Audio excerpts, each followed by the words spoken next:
नमस्कार। आज हम बात करेंगे मनोविज्ञान के सबसे जाने माने एक्सपेरिमेंट्स में से एक की। एक ऐसी कहानी जिसकी शुरुआत हुई थी कुछ भूखे कुत्तों से। तो चलिए इसी सवाल में थोड़ा और गहरा उतरते हैं। कभी सोचा है ऐसा होता क्यों है? ये सिर्फ उम्मीद नहीं है, ये तो हमारे दिमाग में बैठा एक सीखा हुआ रिएक्शन है। और ये प्रक्रिया जुड़ी है एक ऐसी खोज से जो 100 साल से भी ज्यादा पुरानी है। इस कहानी को समझने के लिए चलिए टाइम में थोड़ा पीछे चलते हैं। साल था 1890s और हमारी कहानी के हीरो हैं एक रशियन फिजियोलॉजिस्ट इवान पावलोव। हाँ, बिल्कुल सही सुना। पावलोव का इरादा दिमाग की गहराइयों में उतरना था ही नहीं। वो तो बस ये समझने में लगे थे कि कुत्तों का डाइजेस्टिव सिस्टम मतलब पाचन तंत्र कैसे काम करता है। पर जैसा कि साइंस में अक्सर होता है ना, सबसे बड़ी खोजें तो तभी होती हैं जब आप असल में कुछ और ही ढूंढ रहे हों। और बस यही वो मोमेंट था जिसने सब कुछ बदल दिया। उन्होंने देखा कि कुत्ते सिर्फ खाना देखकर लार नहीं टपका रहे थे। अरे वो तो लैब कोट पहने किसी को देख लें या बस उनके कदमों की आहट सुन लें और लार टपकना शुरू। पावलोव को तुरंत समझ आ गया कि मामला कुछ और ही है। ये तो एक पहेली बन गई थी। मतलब लार टपकना तो एक फिजिकल रिएक्शन है ना? वो सिर्फ सोचने या उम्मीद करने से कैसे शुरू हो सकता है? इसी साइकिक सिक्रेशन या कह लें कि दिमागी लार के रहस्य को सुलझाने के लिए पावलोव ने एक बहुत ही शानदार एक्सपेरिमेंट तैयार किया। और जानते हैं, इसी एक्सपेरिमेंट से सीखने की एक ऐसी बेसिक प्रक्रिया सामने आई जिसे आज हम सब क्लासिकल कंडीशनिंग के नाम से जानते हैं। ठीक है, तो चलिए इसे आसान भाषा में समझते हैं। स्टेप 1, कुत्ते के सामने खाना रखो तो उसके मुंह में पानी आएगा। ये तो नेचुरल है, इसमें कुछ सीखने वाली बात नहीं। स्टेप 2, अब पावलोव ने एक मेट्रोनोम लिया, मतलब एक टिक टिक करने वाली मशीन जिसका खाने से कोई लेना देना नहीं था। वो हर बार खाना देने से ठीक पहले उसे बजाने लगे। और फिर आया स्टेप 3। कुछ समय बाद क्या हुआ?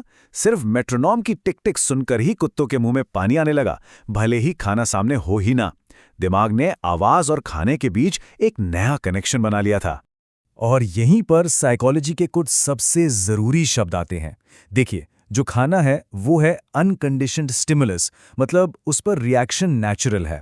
और जो लार खाने को देखकर आती है वो है अनकंडीशन्ड रिस्पॉन्स। अब जो मेट्रोनोम है वो बन गया कंडीशन्ड स्टिमुलस, मतलब एक ऐसी चीज जिस पर रिएक्ट करना सिखाया गया है। और उस मेट्रोनोम की आवाज पर जो लार आती है वो है कंडीशन्ड रिस्पॉन्स। ये समझ लीजिए कि सीखने की पूरी प्रक्रिया का एक ब्लूप्रिंट है। और ये बात बहुत दिलचस्प है क्योंकि इससे पता चलता है कि ये प्रोसेस कितना बारीक है। ऐसा नहीं था कि कुत्ता बस एक रोबोट की तरह रिएक्ट कर रहा था। ये जो सीखा और रिस्पॉन्स था ना, वो असल रिस्पॉन्स की बस एक तैयारी थी। जैसे शरीर कह रहा हो, ओके लगता है खाना आने वाला है, चलो तैयारी शुरू करते हैं। तो ठीक है, एक बार ये कनेक्शन बन गया, फिर क्या ये हमेशा के लिए पक्का हो जाता है? चलिए अब देखते हैं कि ये सीखा हुआ रिश्ता बनता कैसे है और क्या ये समय के साथ बदल भी सकता है। तो देखिए, जिस प्रोसेस से ये कनेक्शन बनता है उसे कहते हैं एक्विजिशन। लेकिन सोचिए अगर पावलोव बार बार सिर्फ मेट्रोनोम बजाते रहें और खाना दें ही नहीं, तो क्या होगा? धीरे धीरे कुत्ते लार टपकाना बंद कर देंगे। इस प्रोसेस को कहते हैं एक्सटिंक्शन, मतलब वो सीखी हुई आदत का मिट जाना। दिमाग जैसे कह रहा हो, धत्तेरे की ये सिग्नल तो अब बेकार हो गया है। लेकिन कहानी में एक और ट्विस्ट है। ये जो एक्सटिंक्शन है ना, ये परमानेंट नहीं होता। अगर पावलोव कुछ दिन के ब्रेक के बाद अचानक फिर से मेट्रोनोम बजाते तो कुत्ते फिर से थोड़ी सी लार टपकाते। इसे कहते हैं स्पॉन्टेनियस रिकवरी। इससे ये पता चलता है कि वो सीखी हुई बात दिमाग से पूरी तरह मिटी नहीं थी, बस कहीं दबी हुई थी। और हमारा दिमाग तो इससे भी एक कदम आगे है। वो सिर्फ एक चीज नहीं बल्कि पैटर्न पहचानना सीखता है। मतलब जो कुत्ता एक खास मेट्रोनोम की आवाज पर लार टपकाना सीख गया है, वो हो सकता है कि उससे मिलती जुलती किसी दूसरी घंटी की आवाज पर भी लार टपकाए। इसे कहते हैं स्टिमुलस जनरलाइजेशन। हमारा दिमाग ना कनेक्शन बनाने में माहिर है। अच्छा, कुत्तों और घंटियों की ये कहानी तो बड़ी मजेदार है, लेकिन सवाल ये है कि 100 साल पुराने इस एक्सपेरिमेंट का आज हमारी मॉडर्न जिंदगी से क्या लेना देना? सच तो ये है कि इसका असर हर जगह है। ये सिद्धांत आज भी उतना ही पावरफुल है। इसका इस्तेमाल फोबिया के इलाज में होता है, जहां डर वाली चीज को धीरे धीरे आराम और शांति से जोड़ा जाता है। पूरी की पूरी एडवर्टाइजिंग इंडस्ट्री इसी पर टिकी है। किसी प्रोडक्ट को खुशी, खूबसूरती या एक्साइटमेंट जैसी अच्छी फीलिंग से जोड़ना। यहां तक कि ड्रग एडिक्शन को समझने में भी ये मदद करता है। कैसे कोई खास जगह या कोई चीज देखकर ही ड्रग्स की तलब उठने लगती है। ये सब क्लासिकल कंडीशनिंग ही तो है। और ये सिर्फ बुरी आदतों या एडवर्टाइजिंग का खेल नहीं है, ये तो एक बहुत ही फंडामेंटल बायोलॉजिकल मैकेनिज्म है। ये हमारे शरीर को आने वाले इवेंट्स के लिए तैयार करता है।